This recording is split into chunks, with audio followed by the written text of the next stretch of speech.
Welcome to High Infidelity, the best cheating videos on YouTube. If you enjoy this content, remember to subscribe and turn on notifications. Now let's get into the video. My wife and I had a discussion with our 21-year-old daughter over her engagement to a 36-year-old man whom we saw as a surrogate son. I have many concerns over their relationship.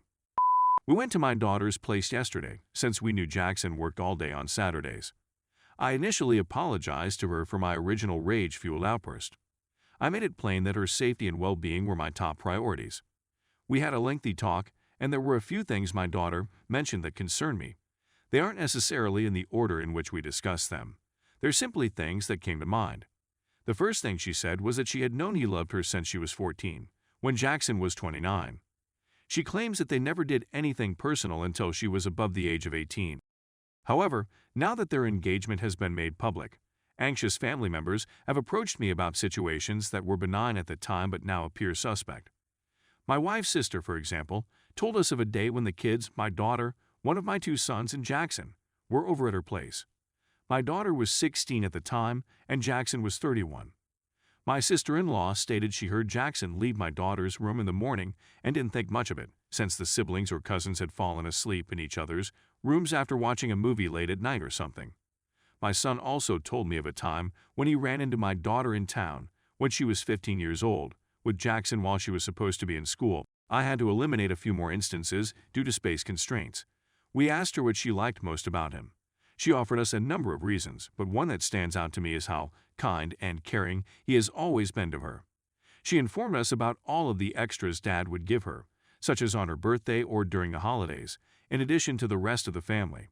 She doesn't believe this is strange since he said that he was giving her the extra presents because she was usually overshadowed by her siblings and needed extra attention that she didn't receive from her mother and I. My daughter informed us that the choice to keep the connection private was mutual.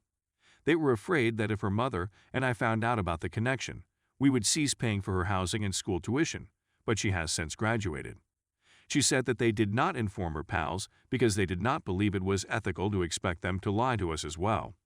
His pals were aware of the affair. My wife inquired if she had felt horrible or guilty about all the lying they had to do to keep the relationship hidden. We'd been having weekly meals for 3 years, while they'd been dating while sitting across from us pretending they weren't. Our daughter had even made up boyfriends. She informed us she had been dating in college, that she had uploaded images of herself with a male acquaintance, and that he was the guy she was dating.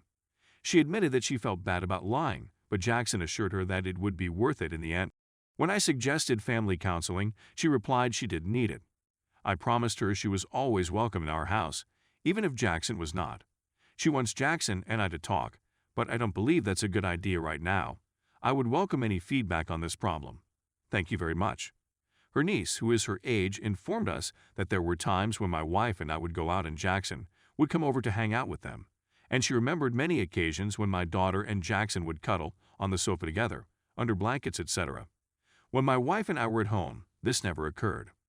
When we were out of town, my daughter would have get-togethers at our home, and Jackson would provide them with wine.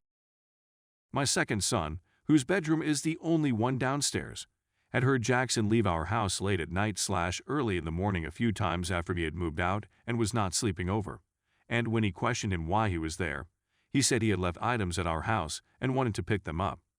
This would have been between the ages of 15 and 18. On a family trip, Jackson had too much to drink, according to my brother, and he overheard him calling my daughter Princess. He had believed he was calling her this in a mocking, siblingly manner, as an insult at the time, but he now knows he was using it as a flirting pet name.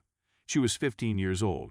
Update. We'd also want to remind any young people reading this that if they witness anything they believe is inappropriate, they should speak out. Many individuals who have known my daughter their whole lives are now coming to us and telling us about things they witnessed that they felt were unusual but didn't tell us. If they had, my wife and I may have seen what was going on far sooner. We have documentation that our daughter had a physical contact with Jackson before she turned 18. We don't have any concrete evidence that anything occurred before she was 16, but we're searching since something appears to have started when she was 15, if one of her old pals is to be believed. On that front, we're looking at all of our legal possibilities. Story 2. My 22 female boyfriend of 3 years, 23 male, and I just had a huge fight over a tampon. Yes, you read it correctly. The thing in issue is a tampon, to be precise. To begin with, I just switched to Plan B, which happened to coincide with your period. As a result, I awakened at 7 a.m. on the dot to begin my monthly period.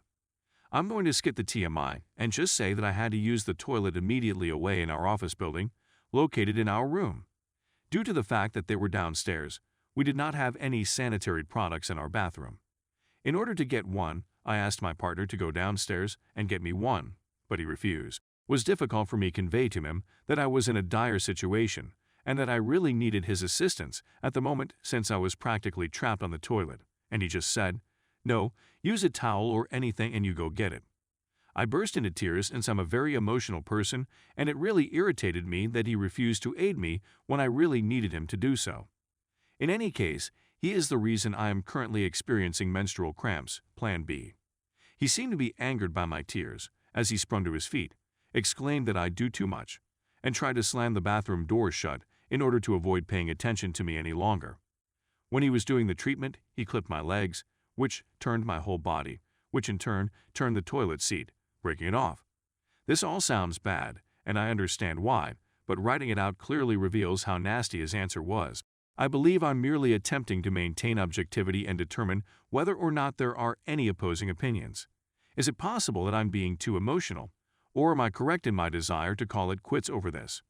His whole statement demonstrates that he does not understand how to conduct oneself in a mature and courteous manner.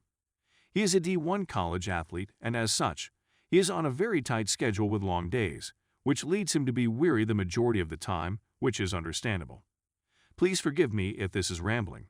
I'm only looking for input before I go across the country. Because if I decide not to return, I will be committing an act of treason, which my parents would not allow. He has come home after his practice session. I'm not sorry for what I've done. There are no remorseful feelings. They're still berating me for taking on too much responsibility. I can't stop myself from weeping. As soon as I showed him all of your responses, he said that you were all mistaken and that I was stupid for following Reddit advice. I'm in a state of shock. Edit 2. Reddit is one of my favorite sites, man. I'm crying as I type this, but each response makes me feel a bit better about myself. I'm the world's greatest crybaby, and I was certain I was in love with this guy at the time. As a result, I'm down in the dumps. However, I need this. It was necessary for me to learn that this is not normal or acceptable behavior. Thank you so much for your assistance. Edit 3. All right, everyone. Some people have questioned why I didn't just shove some toilet paper in my pants and go downstairs instead of doing so. I went to sleep naked and woke up with blood on my legs. The restroom was my first stop since I didn't want to get up and splash blood all over the place.